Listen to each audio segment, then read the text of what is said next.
All right, everybody, welcome back to the Roundup podcast. My name is Dylan.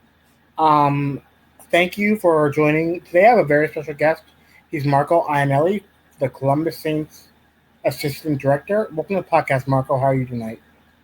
I am doing really good. I'm in the middle of a little bit of a storm, but it looks like things are lighting up a little bit, so we should be good. How are you doing?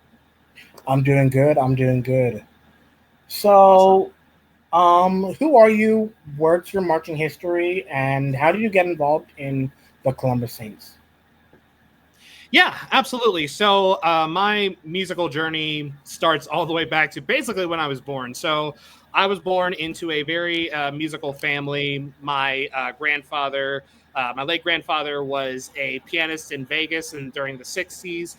Both my sister and her wife originally went to school for music and was involved in music then. My mom used to be a music teacher and now she gives private lessons on saxophone. And then my dad was my junior high and high school band director.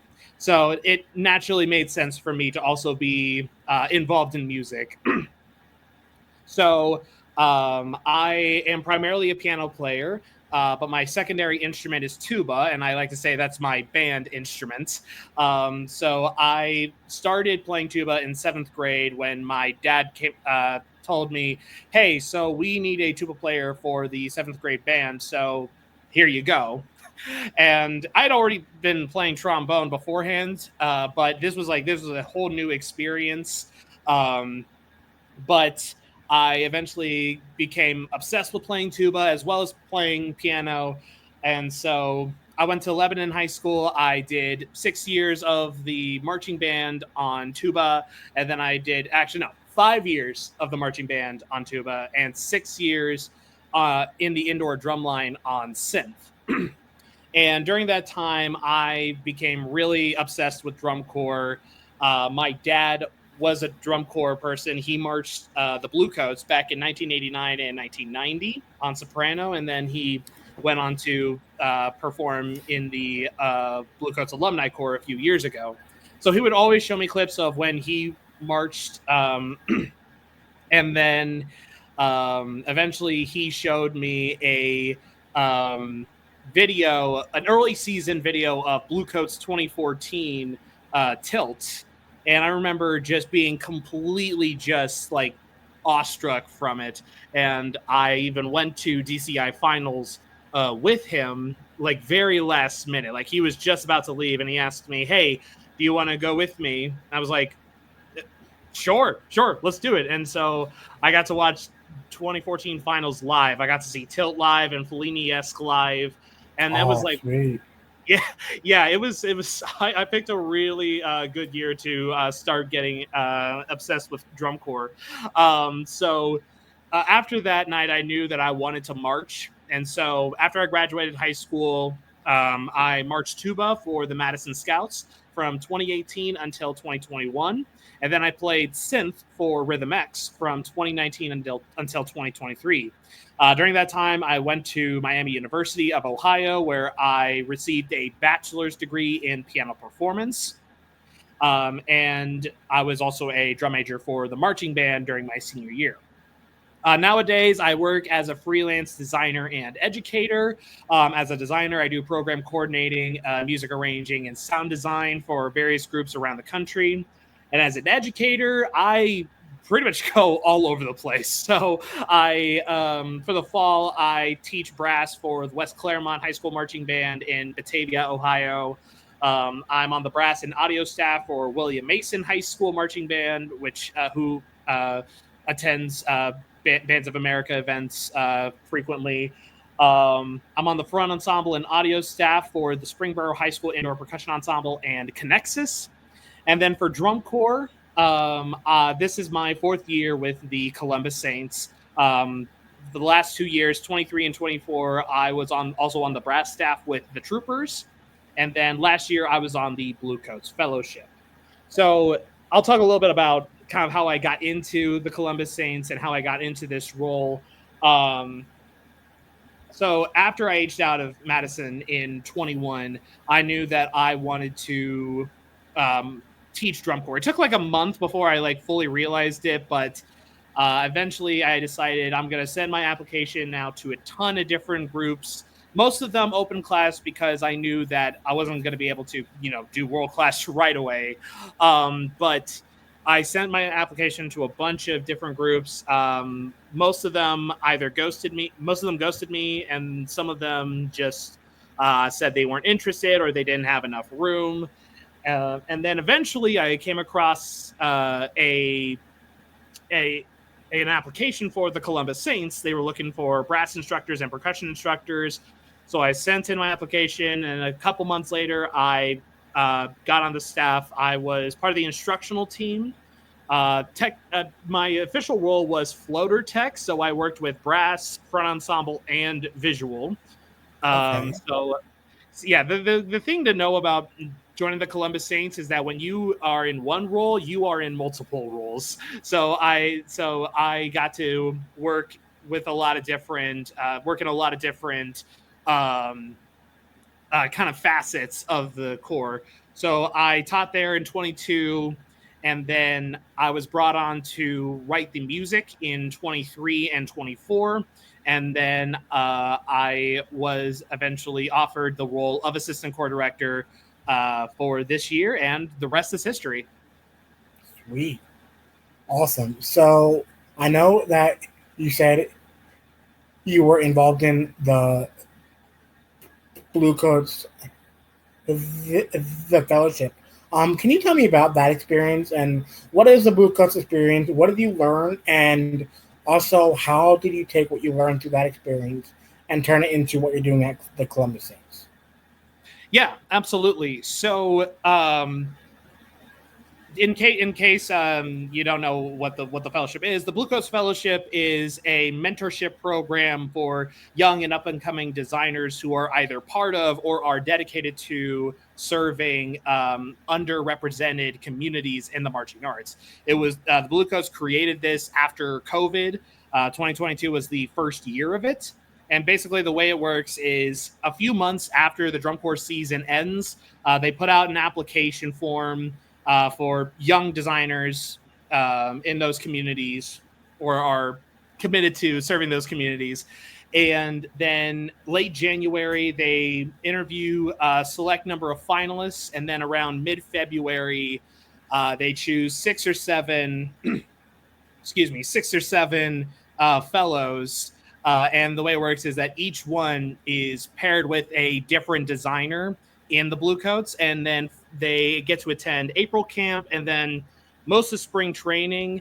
And while they're there, they are basically mentored by the designers. They get to watch the show develop. They get to, talk with the designers about their process, and then they get their advice on their portfolio. It's basically just kind of like one-on-one, just kind of working with each other. It's a collaborative kind of effort. So I had the privilege of being one of the fellows last year. I was paired with the sound designer, Dr. Matt Jordan.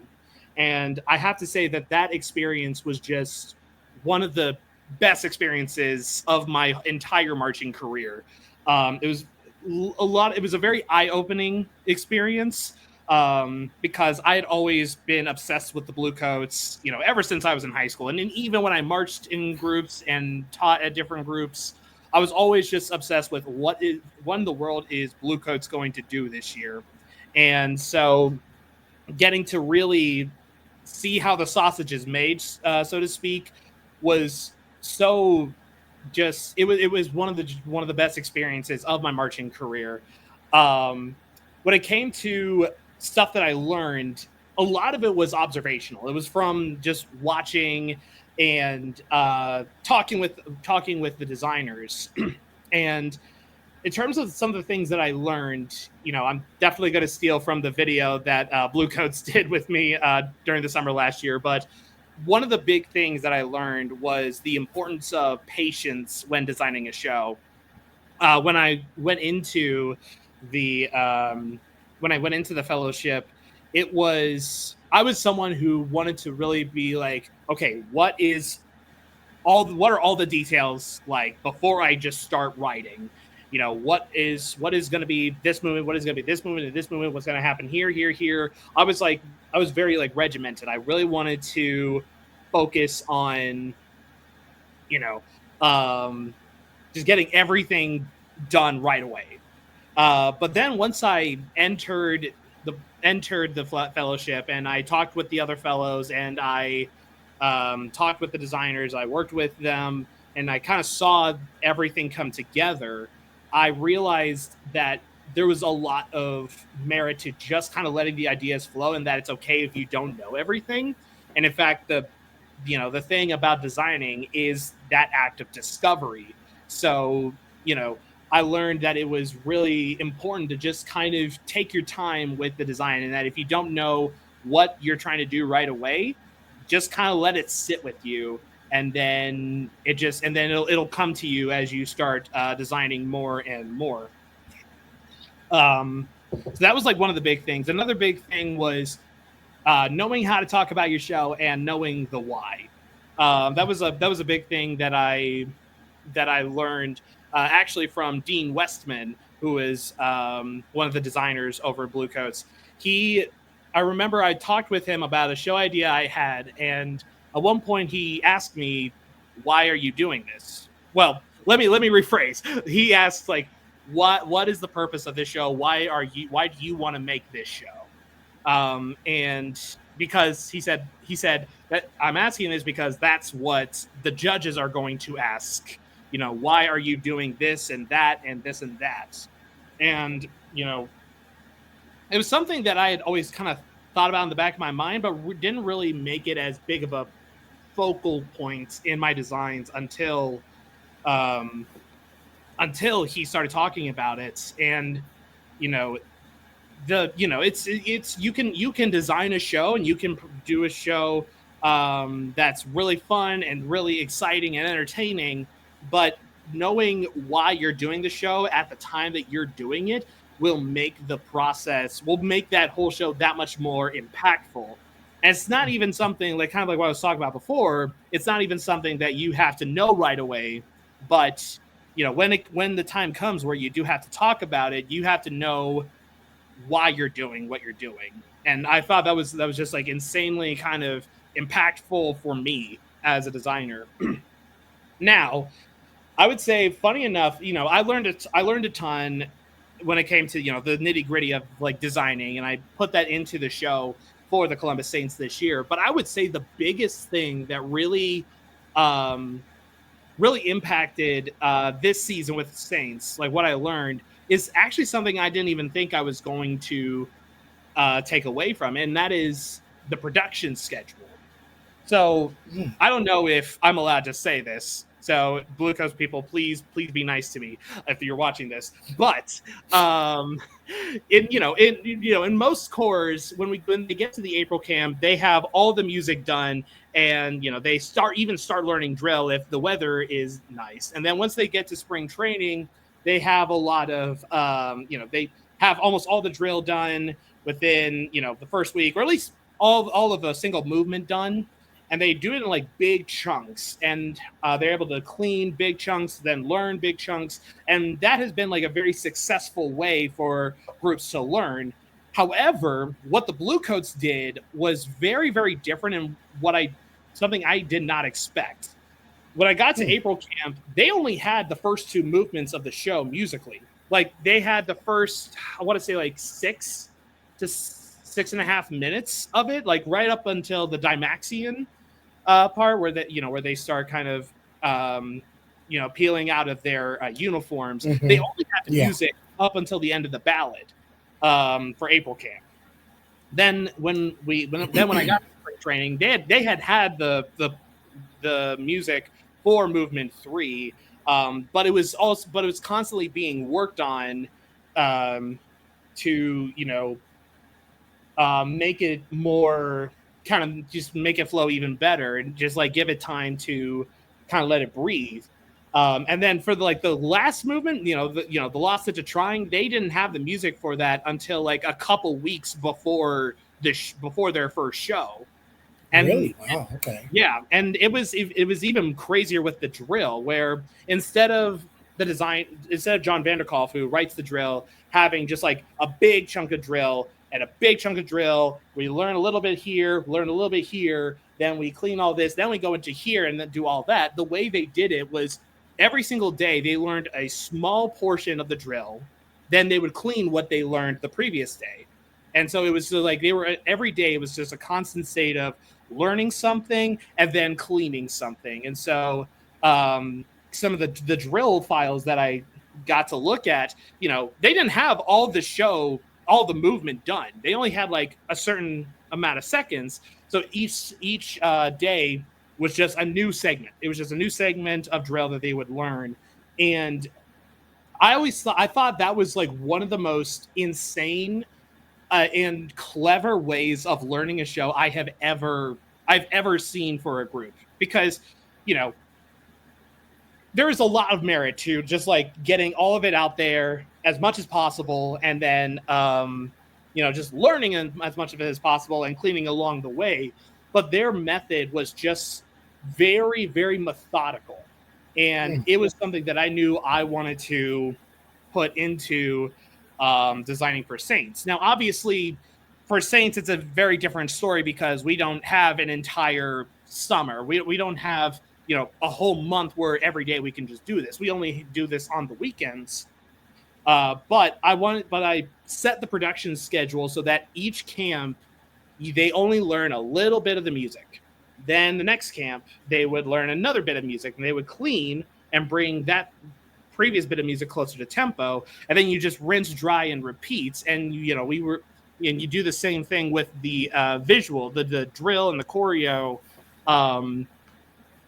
And I feel like it has really helped with the kind of the retention of everything, because you're only focusing on so much for each camp. It makes them like remember more the more you go. And I think that has been like one of our biggest successes, in that we were very methodical in everything we did. It wasn't exactly like what the Bluecoats did, but it had that same kind of feeling. So I would say that is like probably the biggest thing that translated from my experience with the Fellowship over to Saints. Okay, very cool. What was it like watching Changes Everything come together from the start of the season to finals run the championship show? It was absolutely insane. It's funny. We started off like the fellows. We didn't have anything. Like we didn't have like a concept or music or anything until we got to April camp. April camp is when they talked with the members about the show, and at that point, they didn't even have the title. They didn't even announce the title to the core. But it was just really crazy, just like seeing all like these little ideas and just like hearing it starting in like a really slow tempo to really iron out those little details. And just like as it went, just seeing the show just come to life. It was really unique. And like each day we would sit in an ensemble. Some of us even got to go up to the box and watch. And watching that show come to life, it was just each day we learned something new. We would always go to each other. It's like, oh man, that's different than last time. Oh, that's so cool because it matches what the music's doing here, or the visual's so cool here. Oh my goodness, they're moving. Oh my gosh, the props are red now. All of these little things, and it was just so. It felt so. Excuse me. It felt so surreal. Like I had been obsessing over this core for a decade, and now I'm like right in like the middle of the process. I'm not even doing anything contributing too much to the show, but I'm just watching it happen as it goes, and it's absolutely just wild. And it was just so wild up to when they had their final performance in Lucas Oil. It was absolutely remarkable.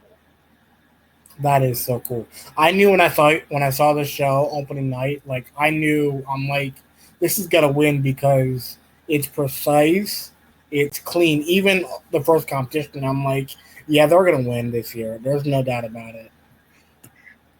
It's incredible. All right, so what You were promoted to the assistant director of the Columbus Saints back in November. I think the press release was. How did you get into that role, and what is your role as the assistant director of the Columbus Saints? Yeah, so I was actually approached about this role like months before it was officially released. It was more of Laurent Carlton, our executive director. He talked with me, actually, funny enough, at the Bluecoats premiere. He was talking to me about, if I'm interested, like maybe think about taking an assistant director position. Just think about it. Just like as he would say, just think about it. And I had been with the core for since 22, and I had been writing their music in 23 and 24, and I think it was the fact that I had been writing the show and kind of developing the musical kind of language that they would be speaking for the show.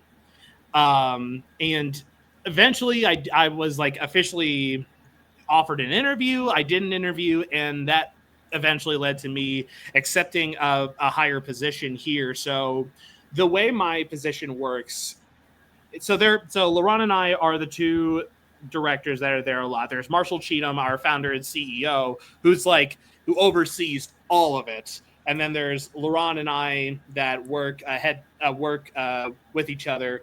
Um, I would say Laurent is more the logistics director. Like he's the guy who does stuff with the money and where we're going to rehearse and getting all the equipment and all that stuff done. My role is more of like handling things on the creative side. So I was, in charge of putting together the show and, coming up with the music, what was going to be the concept, what were we going to play? Um, how are we going to, produce this as we go? So, and it's not to say that I don't handle logistics or he doesn't have a say in any of the creative process. But those are like mainly kind of the the differences in our roles, and that's more of like what my role is. Okay. I know that the Columbus Saints are taking a very different look this year and a feel for show. Can you explain like what the process of coming up with this show was and what your role? Are you writing drill? I know you're working on music. Are you helping the drill side, visual side? What areas are you really? What was the brainchild behind this show? If you know what I'm asking. Yeah, absolutely. So I'll kind of start backwards. So over the past few years, the shows that we have been doing, the shows we've been doing were really fun. They were really energetic, very crowd pleasing shows. However, because we were focused so much on making it fun, making it accessible, it wasn't always the most competitive. They weren't always the most competitive shows compared to what Mhm. other cores are doing, not just in like the world class, but like compared to open class and all age, especially Yep. in A class. And Yeah. that was reflected in our scores. We had like there was a bunch of groups that were just like here, they're fighting with each other, and then there was us. Hmm. It's very we were doing our own thing. And to be fair, our purpose as an organization is not to try and be the most competitively, like we're going to be at the top. We always try to have the best show possible, but our bigger focus is on making the drum corps experience as accessible to everyone as possible. And if we do well competitively, then so be it. So we focus on having some of the lowest fees in DCI. We focus on being flexible with scheduling. We focus on bringing in people of different experiences. Like we have some people who have been marching marching their 20th season, and then there are some who are marching their first season of anything, let alone drum corps. So our focus is trying to make a very positive environment, a very fun environment where they can really experience drum corps at like a at like a fraction of the price. um, and we focused on those so much. I want to be careful on how I say this, but we focused on it so much that I feel like the design portion, it wasn't as up to that standard that we were setting with our, with the drum corps experience. And I feel like we felt that with we've been feeling that for a little bit. Last year was a good like a step in the right direction toward it, but we were still kind of struggling competitively, and it also resulted in us kind of struggling in terms of recruiting. Anyone who knows the Mm. Columbus Saints know we are a very small group, and so Mm-hmm. we're a very small group, and so recruiting is sometimes really difficult because people want to go for the big dogs. They want to go for Bluecoats, Blue Devils, Carolina Crown, Phantom, and Boston. All those groups, they want to go for them. Excuse me, and even when they want to go for all age, they want to go for Bucks, or they want to go for the Caballeros, or even in Ohio, they want to go for Rogues Hollow and CT. And so because of that, it kind of left us kind of not really hurting for members, but also kind of hurting for members. Mm-hmm. We struggled for the past few years trying to get us up to where we needed to be from the members, from like members level. 2023 was pretty close. But like we were able to, like, don't get me wrong, we were able to get to our minimum membership all 3 of those years, but it took a lot of pulling strings, and even the strings had strings. Mm. And so because of this, because of the fact we were struggling to hit that 26 member minimum, it was difficult for us, and we knew that with the the increase to a minimum of 40 members, we knew that we needed to do something different, like, very quickly. So the process of the actual show, that was a long-winded way of saying we needed to change how we did shows so we can keep competing in the activity. So the design process actually started back in, I want to say it was like one of the last competitions in July. It was during like one of the last couple weeks, last few weeks going into finals. And I was talking with Laurent, and he was telling me that we need to come up with a show that was going to be more judge friendly, but still has enough to kind of give us our own style. And so I kind of had that in the back of my mind for the next few months, just kind of like kind of simmering, like, what can I do? The official process of designing the show uh, started in September, when I found these paintings. Well, actually, before I get to the paintings, I knew that there was one song that I wanted to have in the 2025 show, and that was Baba Yaga by Philip Lassiter. It was one of the grooviest songs I've ever heard, and I knew that would be like a really great song to put in a drum corps show. And so I basically wanted to uh, put together a show around it, like do a show where having that as a power ballad would be justified. And then after that, I came across these paintings by this Cuban artist named Thomas C. Fedro. He did these really beautiful pop art paintings that took my breath away when I saw them. And these were paintings that were very exaggerated. They were portraits. They were exaggerated. Like, features were like all over the place. Colors were just very vibrant. And as I looked at those portraits, I thought to myself, like, what do these paintings say about the subjects? And if I was if I had a painting done by me and that was what I got, what would what would that say about me, and what does that say about how the artist sees me? And that kind of questioning led into the emerging of that concept of portraits.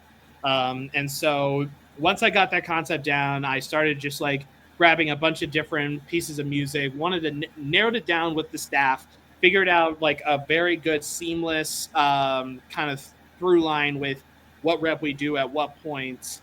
And then eventually, we got to, then I got to writing. And to answer your question, that you asked a while ago on what I do for the design. I am the head designer. I'm the excuse me. I'm the brass arranger, front ensemble arranger, sound designer, and even a little bit of brass and percussion choreographer. And Okay. and by choreographer I mean I teach them visuals that I can do, and so if I can't do it, I'm not letting them do it. Uh, the only things that I didn't like have a full grasp on were drill writing, battery arranging, and then all things color guard. And even with Okay. drill writing and battery arranging, I had to say in I had to say in things that I wanted. Guard was like the only thing where I was like, y'all do your thing. I don't know anything about guard, so you do you. So what resulted is this show that is very different compared to any other show the Saints have done, at least since COVID. But in the way that we're doing it, it's something that it's not going to be the same if any other group did it. What can we expect from compared to from last year to this year? When things hit the field. Yeah, so kind of comparing it to some of the past few years, the music is very different. The just right away, the musical language is very different. The past few years, we did a lot of music that a lot of people recognize. We did a lot of jazz pieces, like we did Take the A Train. We did Stormy Weather. The year before that, we did Take on Me. We did Party by Beyonce. We did Thanks for the Memory by Fall Out Boy. We were doing very recognizable music. This year, on the other hand, I made it my goal to find music that nobody has heard, and even the people, or Hmm. very few people have heard, and even like the artists and even some of the more well-known artists, it's some music that is not as well known. So, we're starting off the show with this piece by this incredible upright bassist named Adam Ben Ezra, who who does these incredible electronic effects, to create this really unique song. He's basically kind of like a one-man band, um, and it's this really kind of sort of a Latin kind of feel. But it's something that is just still going to give you a little bit of stank face, and it's just like something that's going to groove. The next movement, the music for the next movement is actually a mix between an a cappella piece and then a guitar piece. Um, and so, there's a lot of different, methods of, you know, we're going to show off the guitar piece in this moment. We're going to show off the a cappella uh, moment in this moment. And so it's just kind of like a lot of back and forth. Then we get to the power ballad, which is Baba Yaga, which, if you have never listened to it, I highly recommend listening to it. It's absolutely remarkable. And then we end the show. We'll be ending the show. Little spoiler alert. We'll be ending the show with something recognizable. The Saints come marching in, but done in a way that's done in a way that's really like different.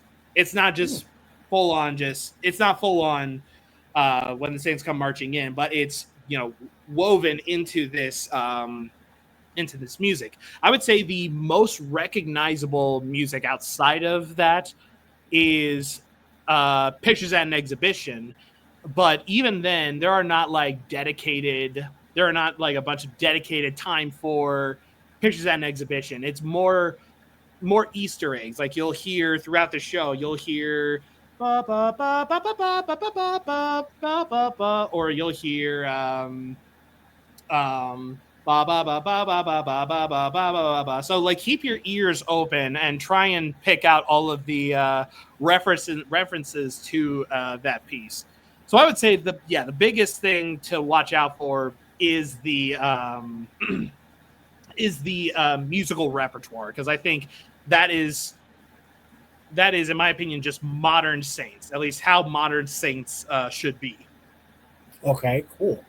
How do you guys think you are gonna fare? How do you guys think that the judges are going to, I guess, from last year to this year? What do you think you're gonna stand competitively? So it's really hard to tell at the moment because we are still putting the show together. We're still trying to figure everything out, and really, obviously we want to do well. We want to do the best competitively, um, but I would say I think the big thing that we are hoping, at least from a judging perspective, is that they see just like a big difference. They see like a completely different core that they saw in the past couple of years. Um, and I think a lot of that is going to come from our incredible educational staff. We have some incredible people who were alumni of Glassman, of Legends, of Capital Regiment, and a plethora of other groups. Like they know their stuff, and I believe with this like more kind of unique show concept and this more unique kind of musical palette, I think that's going to help us in the long run. But I think in terms of the cleanliness, the educational staff, I'm feeling really good about where we could land just based on what they've been doing, just camp Oh, after. good. Very cool. Very cool.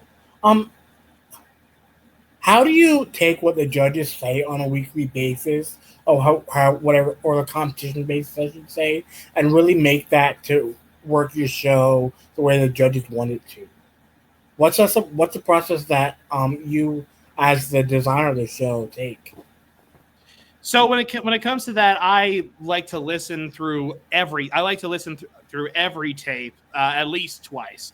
Sometimes I like to sit down. I like to have a little have a little meal, just like put myself in a very comfortable headspace so I can listen to the tapes, take what I learn and critique, and then kind of think about it. I would say it's going to be difficult to really answer that question at the moment, simply because we haven't had a judge say anything yet. I would say in terms of the design, the big thing I'm going to focus on is taking any moment where there's any kind of doubt and kind of reworking it in small little doses. And it's one of those things where I want to wait until there's like a second judge. If there are two judges that are saying the same thing, then that is the time to rewrite. So Okay.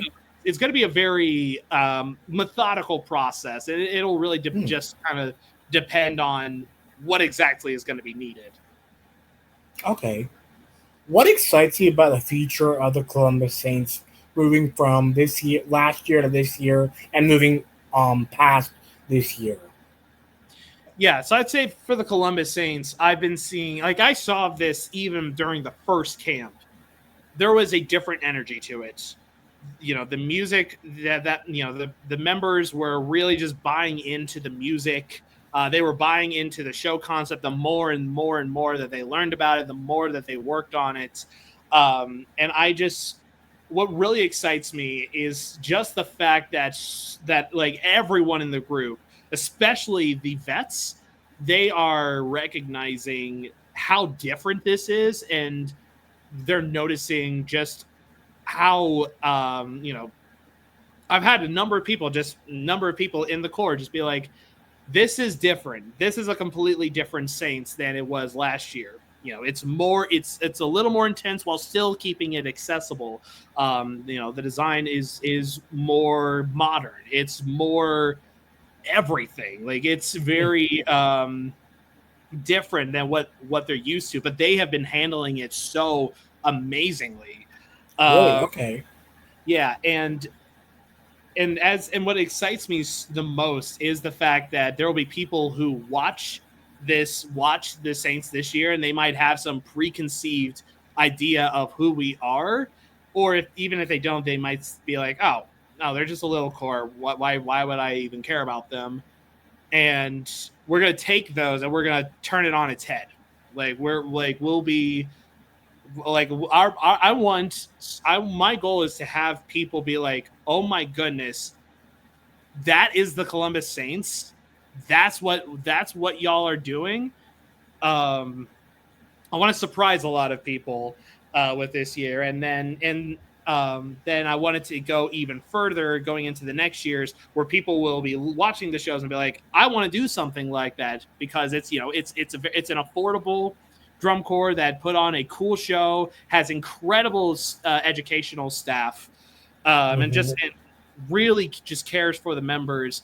And I just want it to be this huge domino effect where even if we are not like the largest corps, like we don't have to be 165 people. We don't even have to be 100 people, as long as the people we do have are 100% just invested in the future of the Saints. And we are already seeing that this year. We saw that. We've been seeing that throughout the past few years, even before I got into this higher position, before we did these shows, or before we did this show.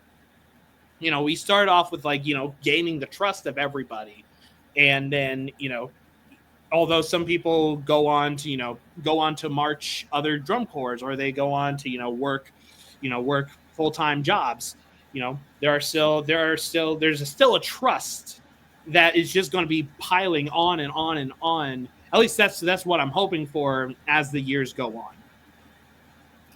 That is really cool. That's one of the reasons why I wanted to have you on, because I've been seeing all the social media posts and I've been watching everything like on Instagram that you post, all like just excitement about the show and about the new direction the Columbus Saints are going. And I'm excited for you guys because, like, honestly, I didn't know if you were going to hit the minimum. And I'm excited to hear that you guys are working towards building a group that's going to last a long time with the changes into DCI Orange.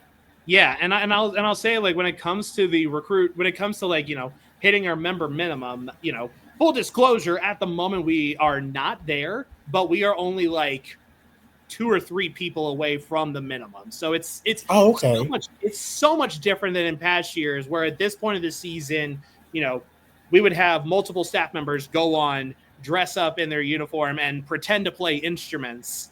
That was what I did in 22. There's a picture of me playing a sick guitar solo that wasn't even plugged in. Oh my Um, goodness.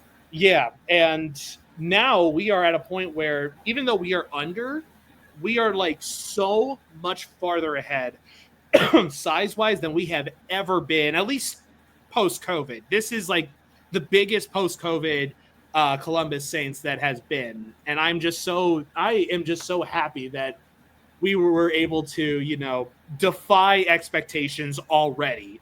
People thought, That is awesome. oh man, Columbus Saints are going to die after this. But no, we are not dead. We are very much alive, and we are not messing around this year.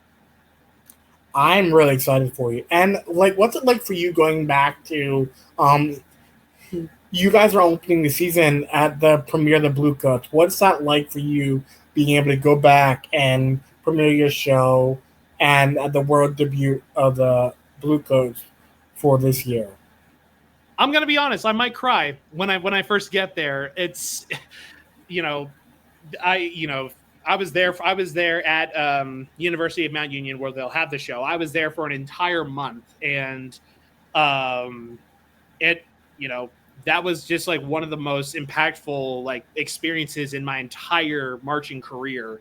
And so just being able to be back and seeing all of my friends at Bluecoats check out what the Columbus Saints are doing, it's just it's real. I'm getting choked up just thinking about it. It's going to be really just it's going to be a lot, especially because they are the reason that the Bluecoats, all the staff, all the designers, they are the reason that I I'm in this position. They are the reason why we are in a different kind of landscape than we were in last year.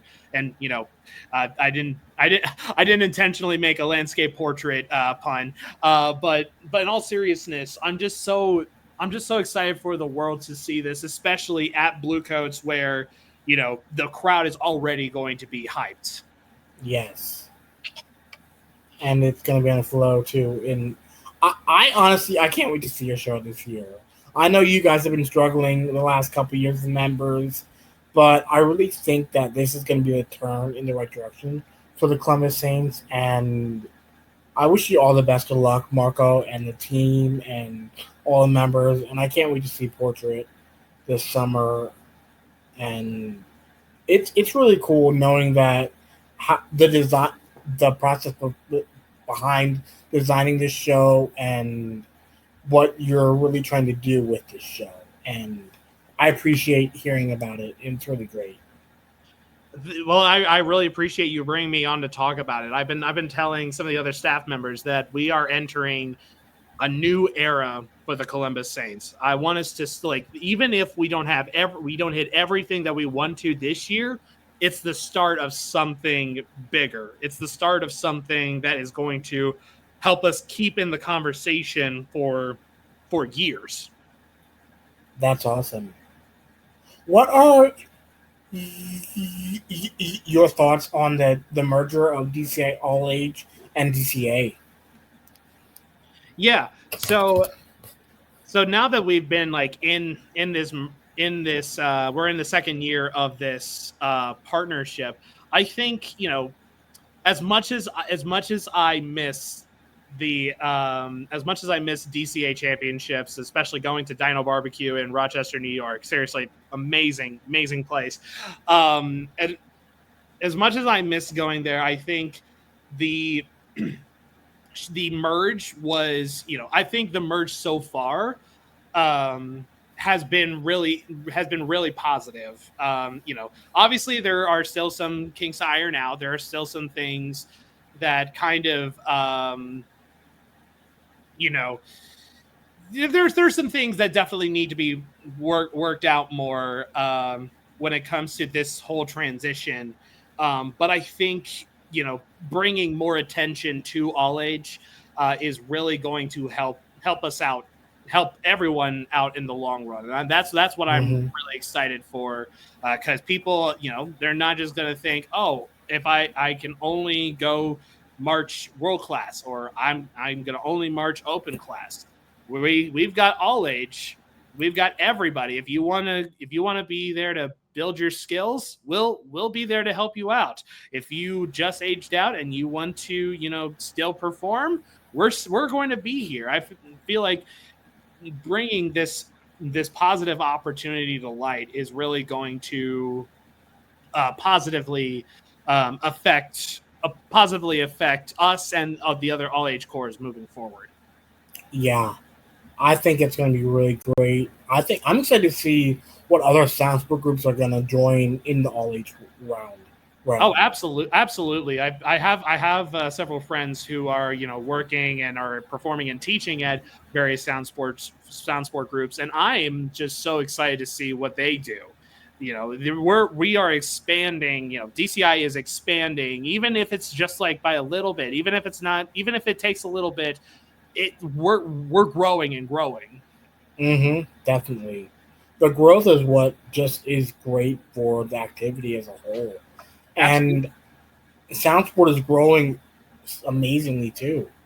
Like sound sport has just been growing like crazy. Exactly. And I was during the fellowship last year, I actually got to, the fellows got to actually talk with Jay Wise, who's the director of Rhythm and Blue, the sound sport group Oh, that okay, yeah. Bluecoats are affiliated with. And he was telling us that there are so many sound sport groups that are starting to pop up, and they can be as serious as Rhythm and Blue, or they can be as lighthearted as some of the other groups. And it's just there's a lot of really positive energy being put towards sound sport, and I'm excited to see how it grows. Definitely. Alrighty, Marco. Any closing thoughts before we end the podcast at all?